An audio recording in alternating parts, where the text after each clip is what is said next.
Thank you, Sandy.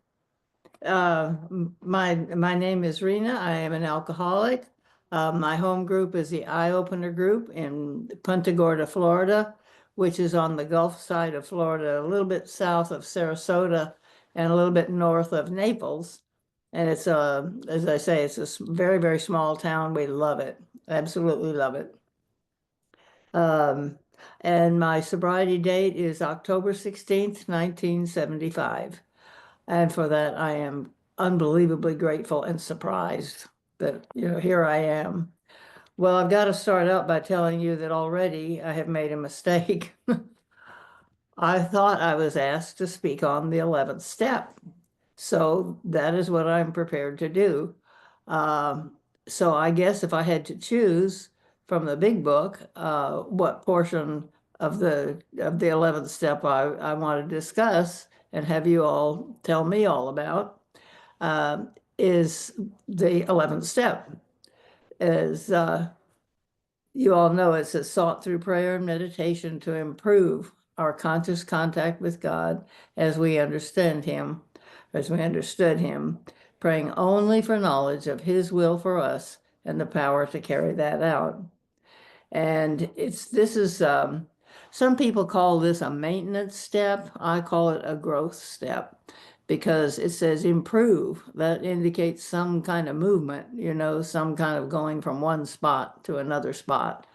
And I I have to tell you a little bit about myself in order for you to understand about me and the 11th step. I was raised in a military family. We moved all the time. I hated my life. Reading became my first addiction. And the reason I hated it was because I hated change. Does that sound familiar to anybody? I envied my cousins who stayed in the same house from the time they were born until just about the time they died. But I thought that was just wonderful. Same town, same house, everything. And yet, looking back, I am so grateful that I have had those experiences because I'm very familiar with a lot of different cultures and a lot of different places, and I still love to travel. And actually, moving became one of my first coping mechanisms. If I got unhappy or whatever as an adult, I simply packed my stuff and moved. I'm here to tell you I can pack a house in 20 minutes and be ready to head out the door. Um, so I had this reading thing going on. I've had learned how to escape that way. And one of the things I really believe that early experiences shape who we are. And my little brother, who was 2 years younger than I, died suddenly. There was me, my little brother, and my little sister. And he died suddenly through drowning at the age of 5. And it was extremely traumatic for everyone, as you can imagine. But the thing that really got me was the fact that all of a sudden I realized that the people that I thought were going to protect me couldn't. If they couldn't take care of me, how in the world could they take care of if they couldn't take care of my little brother, how could they take care of me? So I made some decisions. One of the things was I figured I'm the one that has to take care of me. I have to be self-reliant. I can't count on anybody, and I certainly can't trust anyone. Now, my parents were those, they did not believe, or at least they never talked about God. We never went to church. It was not part of my upbringing. It's as simple as that. So I became even more vigilant in terms of my protective of myself. And I kind of look back and I see this 7-year-old with a whole lot of kind of hostile arrogance. That's the way I kept people away. If I look angry and aloof, you're not going to come anywhere near me, and that was just fine. Um, so at any rate, I grew up with this kind of attitude. I didn't trust anybody, didn't count on anybody. Um, I kind of looked at people as cardboard cutouts on my stage of life. They were there for me to move them around, and they should do what I wanted them to do in order for me to get what I wanted. I thought this seemed pretty reasonable to me, and that was my attitude. Needless to say, it's one of the reasons I moved a lot because I offended a lot of people. At any rate, I was a late bloomer. I didn't start drinking. I know some people start drinking when they're 9 and 10 years old or maybe younger, and I didn't do that. My parents were both moderate alcoholics in the sense that they didn't get in any trouble. They were never arrested or anything. But looking back, my father particularly was very evidently an alcoholic, and died, as a matter of fact, with a wet brain. I had never heard of that before. Um, so, I figured that first of all, my thinking was kind of skewed from the get-go because I was misinformed by the misinformed about how to do life, right? Uh, that it was from their viewpoint, it was selfish and self-centered because they were alcoholics. And from my viewpoint, same thing. So I had this drink, and all of a sudden, I remember it was the first time in my life I relaxed. I had always been so uptight, figuring you guys are going to figure out that I'm really not who I say I am, and that I'm just a little marshmallow inside, and so the hostile arrogance wasn't going to hold. But the drink fixed it so that I didn't need to do that. Alcohol fixed something in me that needed fixing. I don't know what it was, but I spent the rest of my drinking career trying to recapture the magic of that first drink. Suddenly, everything was wonderful. And I was wonderful, you were wonderful, and I made a decision to stay in that world as long as I could. And I stayed as long as I could, and it damn near killed me. Naturally, I know nothing about alcoholism, of course. I had no clue about the progression, particularly among women. But when I look back and see the trajectory of my drinking, it was pretty much downhill. Um, I started out drinking socially. I ended up stopping some of the social things because I didn't want to have people see me drunk. So I started isolating more and more. Started drinking at night, sitting watching television or reading. And I started drinking earlier in the day, started drinking earlier in the day. You know how this thing goes. And it ended up, I was pretty much drinking around the clock. And I had no clue how I got there. I just know that I went to one AA meeting in 1972 at the suggestion of my doctor because I was turning yellow, and he thought, this was not a good plan. He said, "Rena, you're an alcoholic. You need to go to AA." First time I ever heard that I was alcoholic. So I went to the one meeting and I was dead drunk when I went, and I just felt so superior. And I remember driving away thinking, isn't it nice those people have a place to go? And I thought, I'm self-sufficient. I run my own life. I can do this. And I spent the next 3 years, I didn't know it was going to be 3 years, that I spent the next 3 years trying to drink and not drink, whatever, and with dismal failure. But it was just what I needed because the more failures I had, the more I got towards surrender. And I knew I was alcoholic. There was no doubt in my mind. I also knew that I was powerless over alcohol. I knew one night, in my gut, I realized that bottle owned me. And it did. And I knew what to do, continued to drink. And the despair was just horrible. Um, and real quickly, let me tell you what happened. I was one day in October 16th, 1975, I hadn't had a drink, and the phone rang, and it was a woman I didn't know. She didn't know me. She'd gotten my number by mistake. Somehow we started talking about drinking. She had 6 years in Alcoholics Anonymous, and we ended up talking all day. And the reason that we did that was because she didn't tell me about my drinking and how I needed to cut back or stop or whatever. She told me about herself. She told me about the god awful guilt, shame, and remorse of a woman alcoholic, the feelings of total inadequacy, the failure in terms of me and her but she was talking about herself. She told me about some things that, my God, I was appalled. Why are you telling me these things? These should go to the grave with you. I didn't know that I'd pretty soon be doing the same thing in AA, and then laughing like crazy, over all kinds of stuff. But she talked to me about herself, and then she told me about AA and her AA, and that she was happy in AA. She did not miss drinking, and she was happy. And it had given her a life beyond her wildest dreams. And that night she said real quickly, Rena, you've gone 12 hours without a drink of alcohol. If you go another 12 hours, you'll have 24 hours. And that's how we do it in AA, one day at a time. She said, I suggest you get on your knees and you ask God to help you to stay away from one drink tonight. And then you'll have 24 hours. And I was honest with her. I said, I can't do that. I don't believe in God. And there was this long pause. And then she said, then you lose.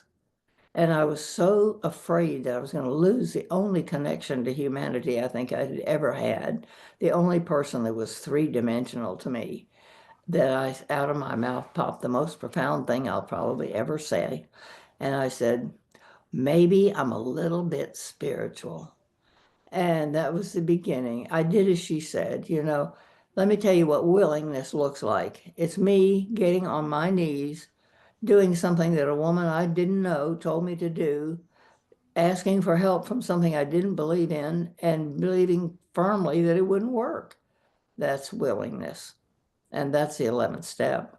That's the third step. That's the 11th step. And that was the beginning. The next day I called her and I was so excited I didn't have a drink. And she said, that's wonderful. She said, you now are a card-carrying member of Alcoholics Anonymous. Welcome home. Welcome home. And I started going to meetings and I had a fervor. You know how the spiritual experience that was read earlier, it was an abrupt change, an absolutely abrupt about face. I went from absolute unbelief in anything other than myself, and of course I'd kind of lost a little bit of faith in that, to this fervent desire to have some power outside of myself help me, because he already had. And, I won't go into the whole concept of God is so tricky.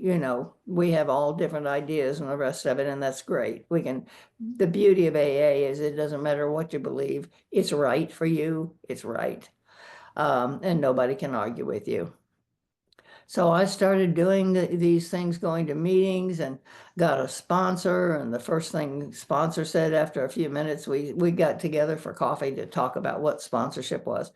And the first thing she said was, Rena, you're so sick, you'd only attract a sick man. I assumed, because I'd been married 3 times by the time I got here.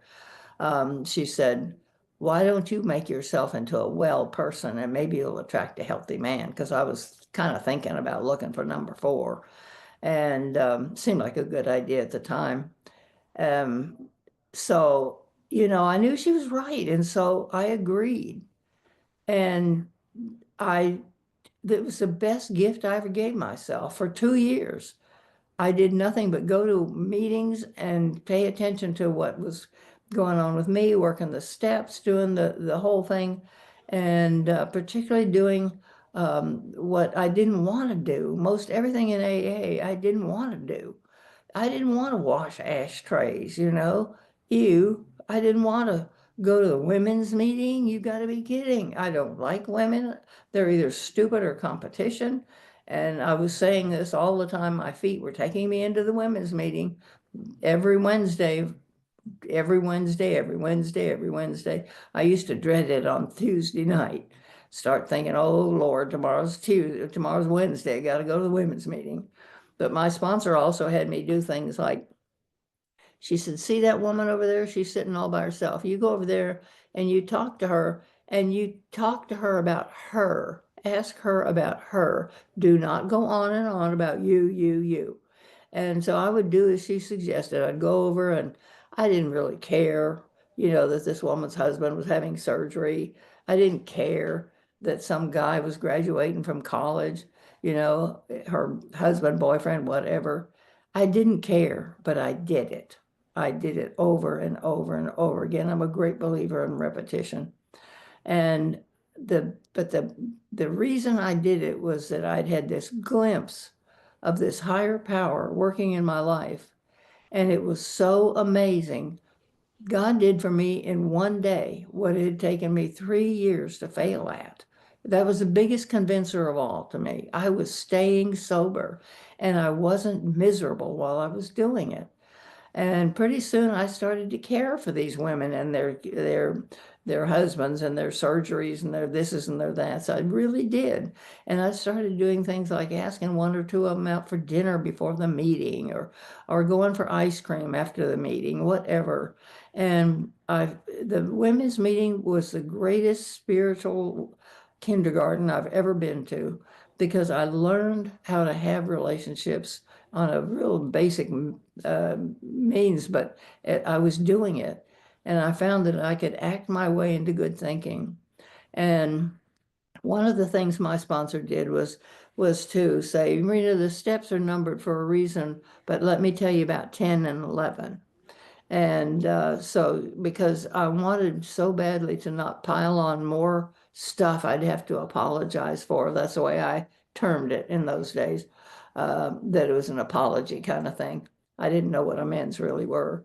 But she said, but watch yourself every day. And she gave me a list of assets and liabilities.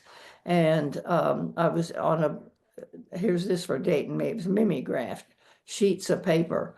And every day I was to mark down, make a check mark against the assets and a check mark against the liabilities. Of course, at the beginning, I had 100% liabilities. She had to show me how to put down a few assets. And she also talked to me about step 11. She said, you've already gotten down on your knees and asked God for help. And I was still doing that at night and in the morning. She said, why don't we try practicing it during the day too? And, because I was so amazed at this power that had taken away this need to drink, that I wanted to know more. I am a seeker. I wanted to know more and to feel better. That's why I drank, to feel better. And I drank more and more to feel better. So I wanted more and more of God in my life to feel better. And so I did. I started getting on my knees in the morning and getting on my knees at night, which I've been doing since that first day, October 16th. And but I started doing things like in the daytime too. And I've kind of finessed it over the years, but basically what I do is when I wake up in the morning, a lot of times, I don't know about you all, but I wake up in the morning, I think, oh my God, I've got to do this, I've got to do that, and already I'm tired and I haven't gotten out of bed. And instead, so now I ask God to help me with my thinking, direct my thinking, no self-pity, et cetera, et cetera. And so now I think I am so blessed. I get to go do these things, I get to talk to people that ordinarily would have had nothing to do with me while I was drinking. I get to go and do these things that I didn't have the power or the energy to do while I was drinking. And it's an attitude basically. And I really think AA stands for attitude adjustment. I went from a negative, negative, negative person where everything was wrong, to Pollyanna, what the heck I am, I have to tell you. But so then, I would turn myself around in my thinking, um, and then get up and face the day. I used to say, I was fine getting on my knees saying my prayers. I mean, I was the most spiritual person I knew until I went out the door. And then there's life, life is out there and it's waiting for me.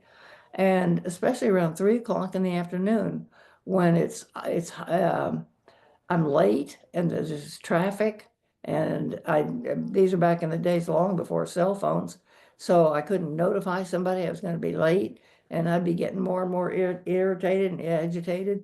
And so now I'm into talking about meditation because I do the meditation thing in the morning and in the evening in terms of being quiet. And I went from like 30 seconds, the ability to be quiet for 30 seconds to 20 minutes, but I didn't do it like from 30 seconds to 20 minutes. I went from 30 seconds to 40 seconds to 50 seconds.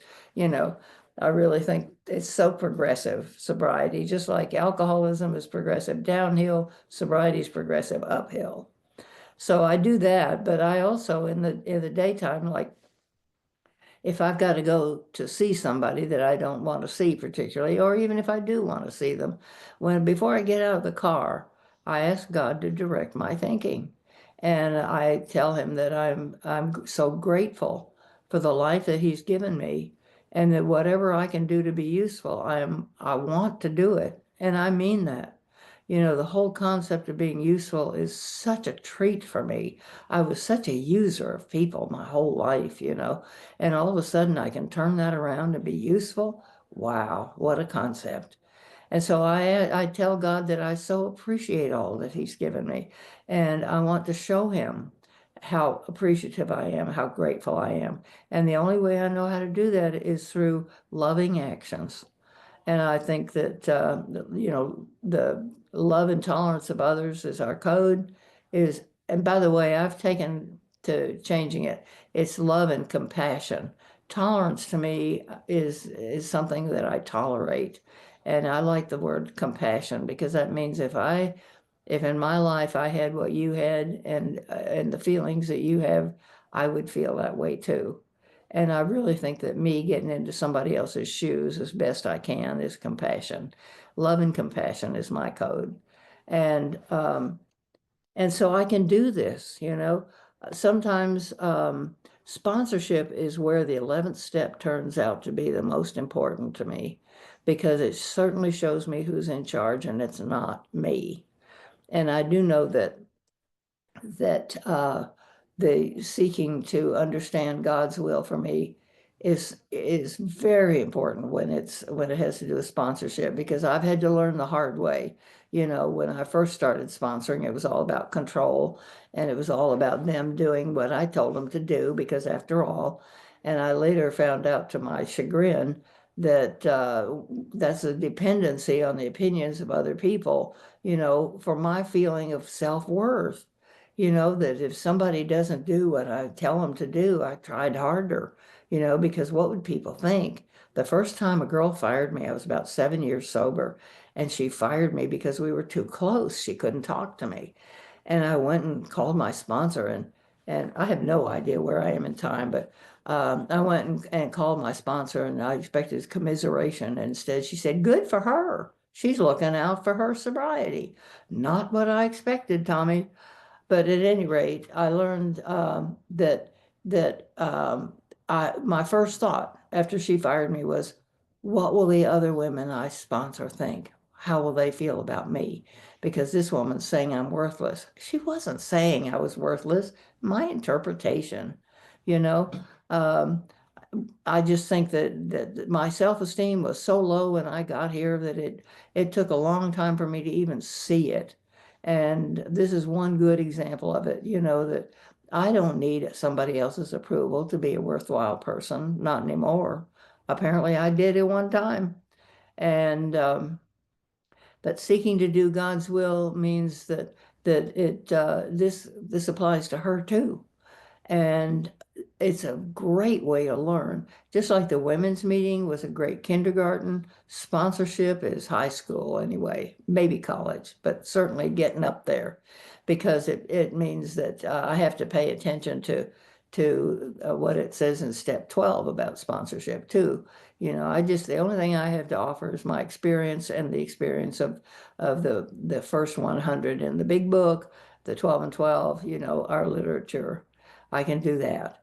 But to have opinions and judgments, which was my forte, by the way, I used to be extremely opinionated and had a lot of judgments.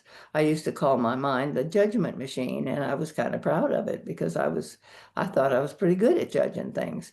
And then I've realized that, Rena, all you're doing is trying to see, this kind of thing, who's higher. And I love the fact that I can live today shoulder to shoulder. I don't have to do the I'm better than you or I'm worse than you kind of thing. Um, AA is so amazing. Have I got about 5 or 6 minutes left? Tell me where I am. Okay, let me finish. Um, in that case, because here's the kicker. When I was two, um, I met the man, you know, or the next man, as I should say. But, and Bill and I went together for 3 years, and we were the perfect AA couple because we never argued, we always looked good, and we dressed well. And if we had any kind of a disagreement, he would go to his house, I would go to my house. And I don't know what he did. I ate ice cream. And then we would get back together and never discuss whatever it was that was the problem. And then we got married and we lived in the same house and it hit the fan. We immediately reversed back to the control freaks that we'd always been and got in our little high chairs, banged on those trays, blaming the other for the unhappiness that we were feeling. And it's amazing that we didn't get divorced or kill each other about the first 24 hours. Um, it was vicious. And thank God for good sponsorship because his sponsor and my sponsor saved our lives because they put us onto the traditions. And particularly, the traditions are all about unity anyway, but particularly tradition one. And we, instead of being adversaries, which we were sitting in our high chairs, they taught us how to be partners. And the second tradition, think about it, there's only one authority in our relationship. So we worked really hard on ourselves. And a whole lot of it had to do with the 11th step, because I would spend a lot of time thinking, meditating, whatever you want to call it. Meditating just seems to like put so much pressure on me that I like to think of it thinking. Um, but meditating to me is just sitting quietly and letting the thoughts come in my head. Um, and uh, we grew slowly, the same way I grew and the same way we all grow when we come into AA. We grew in terms of relationship capabilities. I found out that all three marriages had been based on exactly the same thing our marriage was based on, which was, we got married because everybody thought we should. And we got married in order to be able to live together. I'm old fashioned, except I'll tell you something different later. But we went through all the traditions and tried to live the traditions in our lives. I still live the traditions in my life. And I can't imagine anything that's closer to the 11th step than trying to be a good person, a loving and kind person. That is God's will for me. I know God's will is not for me to climb in my high chair, bang on it, and say, you're wrong, wrong, wrong, Um, one of the things that our sponsors had us do, which we had been doing anyway as individuals, but really turn the spotlight on ourselves. I could only look at me and he could only look at him in terms of no blame, no game. It was so easy to blame someone else. But the first time I told Tommy, well, maybe I'm a little bit at fault in this. And she said, good. She said, if you take responsibility, that means you can make some changes. If he's the one that's responsible for all this, you're screwed, because you can't make him change. You've tried, and I did, and he tried to change me. And the whole deal was all about value systems, and it turns out we had the same value system, but it's just that it manifested in different ways based on what our parents told us as we grew up. So the 11th step is so pervasive. I don't think of it as a morning and night thing. I think of it as a moment to moment thing. And the longer that I do things like when I was first learning how to do this 11th step meditation kind of thing, conscious contact, I would say, okay, every red light, I was going to thank God instead of getting irritated because it was all about, those red lights were doing it to me, of course.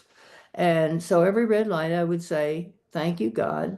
And since I didn't always hit the red light, I started saying the same thing in green lights. And I would do things like wear a ring that was uncomfortable. It wasn't something I was used to wearing. And it was my God ring. And because I was so aware of it, it made me aware of the fact that I had turned my life and will over the care of this God that I had found coming into AA. And the beauty of the whole thing about this God thing was, I figured that if I trusted God and wanted to, have more conscious contact with Him, He was going to make me a missionary and send me to Africa. And I didn't want to do that. I like nice clothes, and I like, to do nice things. And you know what? I still haven't been to Africa, and I'll be 50 next October. Maybe I'd like to go just to see what it's like, because I do like to travel. But oops, 5 minutes left. Thank you. I like the way you did that. Very nice. Um, so Bill and I, we enlarged our own spiritual life. We started praying together on our knees, and it was the most intimate thing we had ever done. Uh, And it is, because pretty soon, sometimes we would pray out loud. And pretty soon we found ourselves praying for our marriage and praying for the happiness and the welfare of each other, getting out of myself and looking and caring about somebody else is the greatest joy I know today. Um, we just did all the kinds of things and stuck really close to AA and stuck really close to our sponsors. And now Bill died of a heart attack when in 1997. We'd been married about 20 years. And it was sudden. He was on the golf course with his AA buddies and he just had a heart attack and died. Fortunately, one of the buddies was a doctor and the other was a priest, an Episcopalian priest. And they took care of everything. And looking back on it, I was in shock, but looking back on it, he did me a great favor because there wasn't any long lingering illness, where I've seen so many people have to go through with their mates. And even though I immediately got really angry with him and had to deal with another fourth step with him as the top on the resentment list because he left me, you know, um, it turns out that, everyone in AA that I had taken the time to nurture the relationships that were so important to me, they were right there. My sponsor came less than 24 hours after Bill died, and I told her. And they held me up. They were my God in flesh, until I could get back, stand on my own feet again, because I was in such shock. Um, and one of the things I did learn was that women would say, well, I don't want to call you and bother you. I know you're going through so much. And my response is, my God, the only time I was free and at peace was when I was talking to some other woman about her. I wasn't thinking about me and my pain. I was thinking about her and the program of Alcoholics Anonymous. And I still, during that period and for any period, no matter what's gone on, life keeps happening. It has a tendency to do that. And sometimes it does it in a way that I don't approve. And you know what? It doesn't matter. It doesn't seem to matter one bit. It does not need my approval. Um, the whole concept of being able to go through life where, we're self-centered, right? That's the root of our troubles. But I am now self-centered in the sense of I'm comfortable in my own skin. I don't need your approval to approve of myself. My value system is what gives me my approval. And trying to do God's will and trying to get closer to God is my greatest goal. And the neatest part is I don't have to do anything really to do it. I just have to live a good life, and by good, I mean with love and compassion for everyone. Um, and the neatest part is I can see the God in you, that's the same God in me, whatever you want to call it, the namaste effect. I love that. The spirit in me sees and salutes the spirit in you. And if that's not the 11th step, I don't know what it is.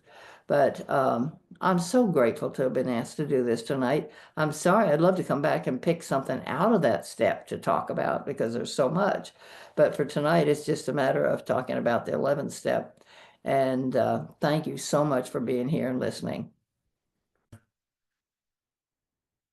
Rena, thank you so much for a wonderful message and taking the time out of your busy life to come to us. We really appreciate it.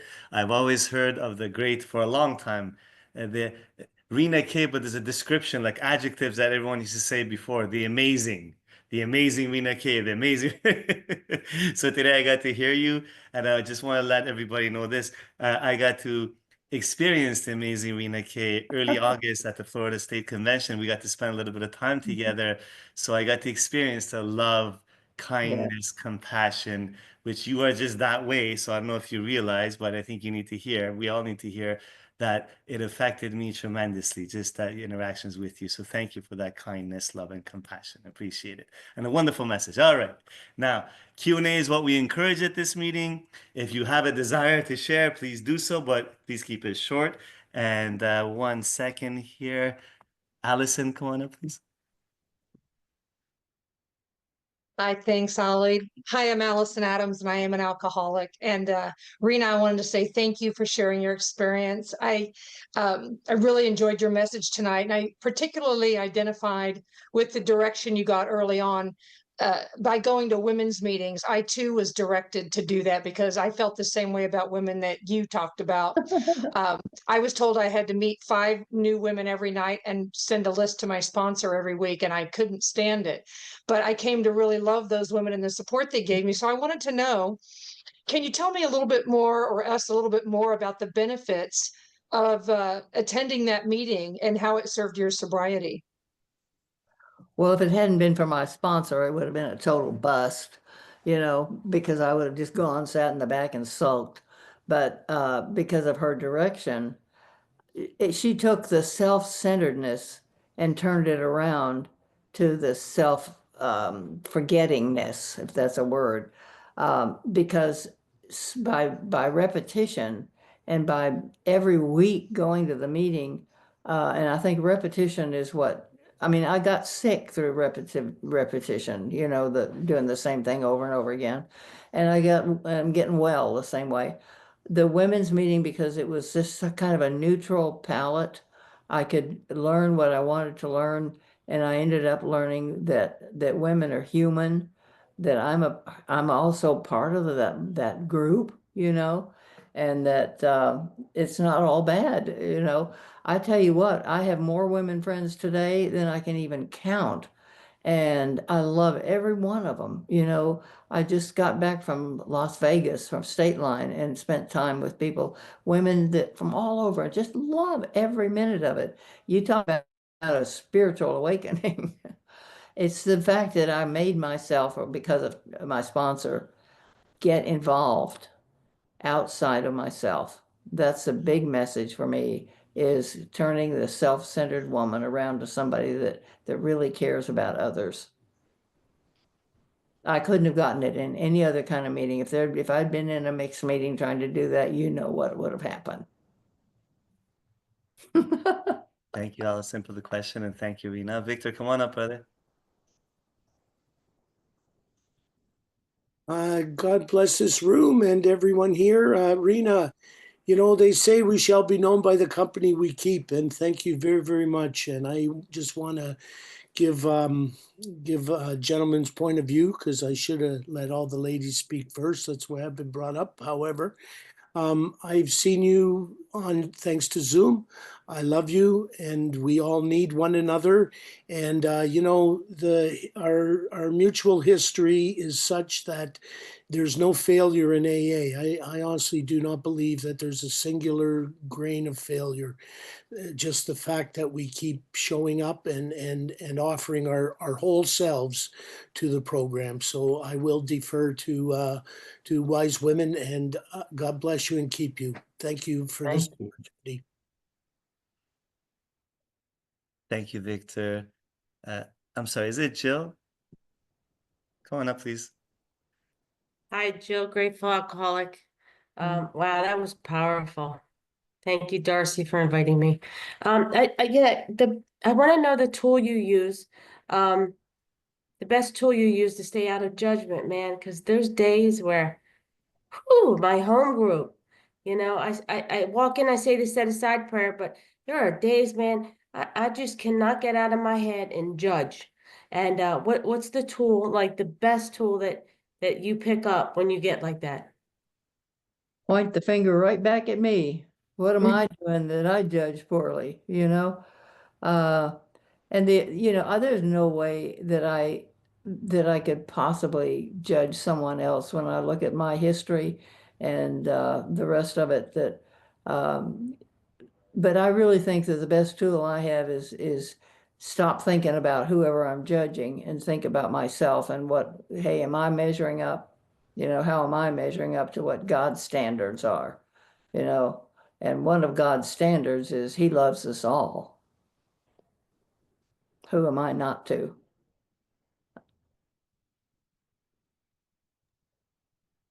Beautiful. Thank you very much. Ralph, come on up, please, brother. My name is Ralph White. I'm an alcoholic. Hey, Ralph. Miss Rena, thank you so much for a wonderful share tonight. And thank you for your spirit and your generosity and for hanging out this weekend. Question. So you're coming up almost 50 years of sobriety, 49 years in, I believe, right? And how do you stay green in terms of how does it stay fresh for you? How do you not get stale in Alcoholics Anonymous? Gratitude. If I had to use one word, the gratitude, let me make it three words: gratitude in action, Ralph, that I do just living life, feeling so grateful that I don't live life the way I lived it before, not only in the physical sense, but the spiritual sense. The woman that had to change wasn't the woman that drank. It was the woman I was before I drank. And I'm so grateful I've been given the opportunity through the 12 steps, 12 traditions, 12 concepts to, with God's help, make that change so that I'm comfortable in my own skin. I'm the woman I drank to get away from. But I really think gratitude and genuine gratitude, I can be grateful. I remember lying on a gurney getting ready to go into surgery and being grateful that I was able to do that. That's really weird,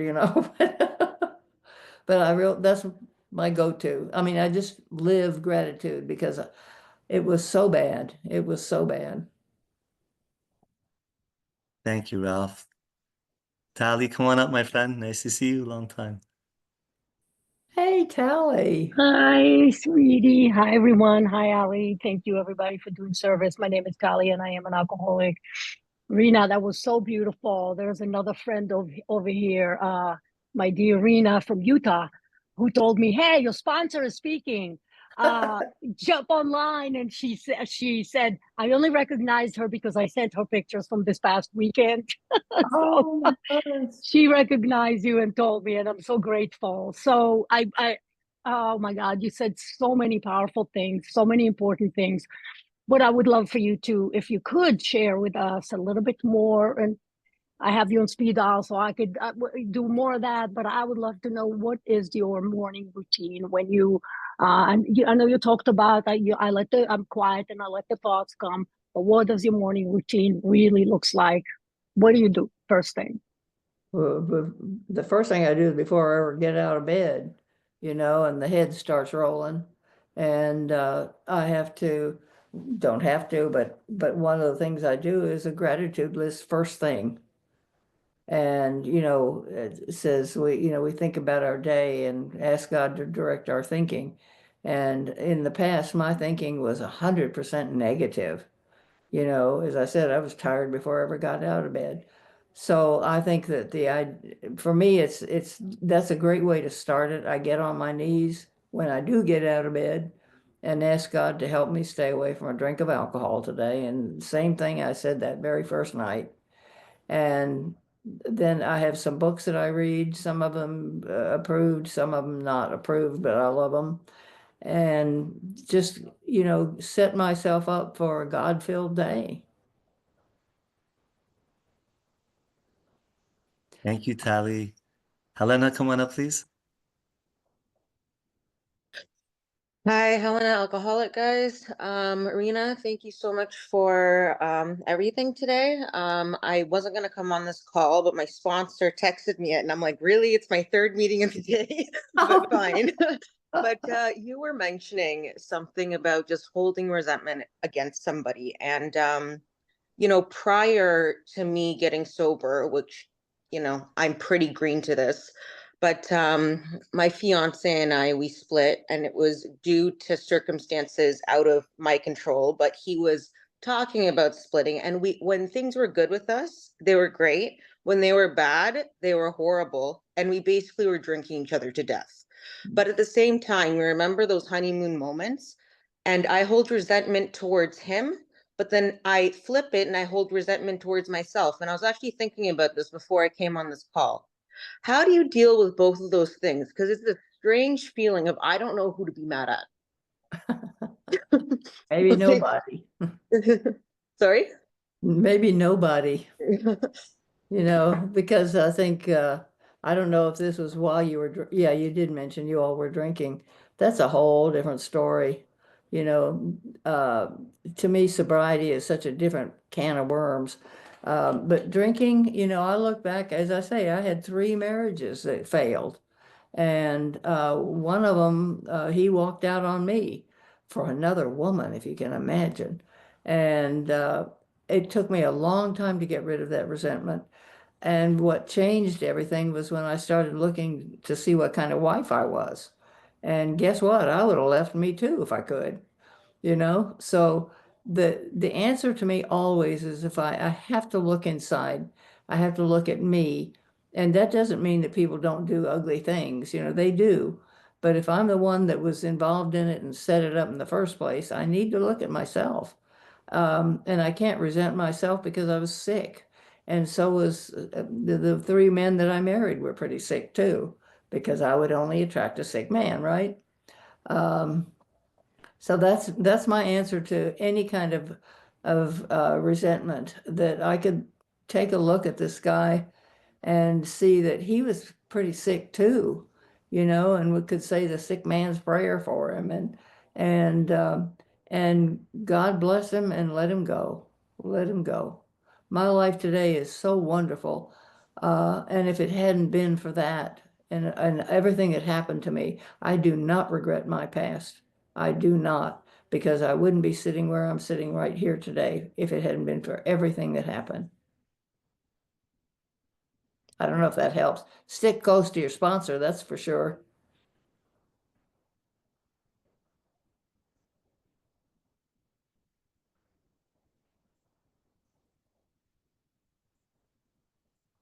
I was muted. We have only about 3 minutes left. We may not get to everybody who has their hands up. Pamela, come on up, please. Thank you so much. Hi, everybody. I'm Pamela, and I'm an alcoholic. I'm going to get in, and I'm going to get out. Rena, oh my goodness, you were amazing. And yes, snitches get stitches, but I'm telling, I was doing a thing with Sherry, and we were late because it's Sherry's fault. I just want to ask you, how do you maintain and continue to be such a wonderful woman of dignity and grace? And I know you have sponsees. I've asked Ralph this before. How do you sponsor all those people? He says they don't all call on the same day. How do you how do you do this? I mean, Sherry talks like she talks to you every day. You have such a presence, and you have women that try to emulate you. I can't barely keep up with me, much less another woman. How do you continue? How do you continue to do that? Well, actually, I don't. I mean, life happens, and uh, I have uh, I can't use the word control, but I love them all, and I also figure everybody that I sponsor, God sent them to me, and the reason God sent them to me was that I need to learn something about myself. And it's almost always true, Pamela. I learn more about me than I do about them. And usually it's sometimes it's negative, and a lot of times it's really positive because I am a loving person. I didn't know that. I did not know that. So it's just a matter of God runs my day, and whoever comes in it, I love them. Thank you so much, Pamela. Steffi, come on up, please.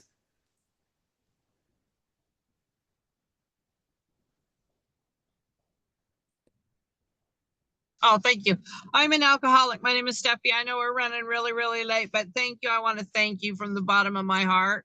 I really, really loved how you say love and compassion instead of love and tolerance. Oh my God, just made my day. But what I want to know is there a Zoom meeting that you go to on a regular basis where we can find you? Because I would love to hear more of what you have to say. Oh, thank you, Steffi. No, I go to a lot of Zoom meetings, but there's nothing with great regularity. Thank you, Steffi. Last person, if you make it quick, please. Would you turn your video on? I think it's Ali Joe. If you could turn your video on, please. Going once, going twice. Hello, ma'am. All right. Go ahead. Go ahead, please. Hi there. Thank you for letting me come in. Ally Joe Alcoholic. Thank you so much for your share. It was beautiful. I'll make it quick. You touched upon this a little bit. Could you just talk a little bit more about how you expand your spiritual practice? You know, in the book it says we look to see where religious people are right or quick to see. So, and you mentioned like that you do, you know, approved literature and non-literate or approved conference literature and non-approved. But can you expand upon that, like which books you like or how you seek out other forms of spirituality? Well, there's all kinds of, I love Thomas Merton, you know, a whole lot of different people that just, you know, you kind of, I don't know, it's just happenstance in terms of the different books. Somebody will give me a book and I love it and I just read parts of it. But I love our literature, you know, don't get me wrong, I love it. Absolutely love it. And I think the big book was divinely inspired. I'm a word person anyway. And so, you know, I love the big book and I always read something out of it every day just because I love the words that he uses. And I think that the big book is as I say, divinely inspired and the best teacher I've ever had. I don't know if that helps, but thank you.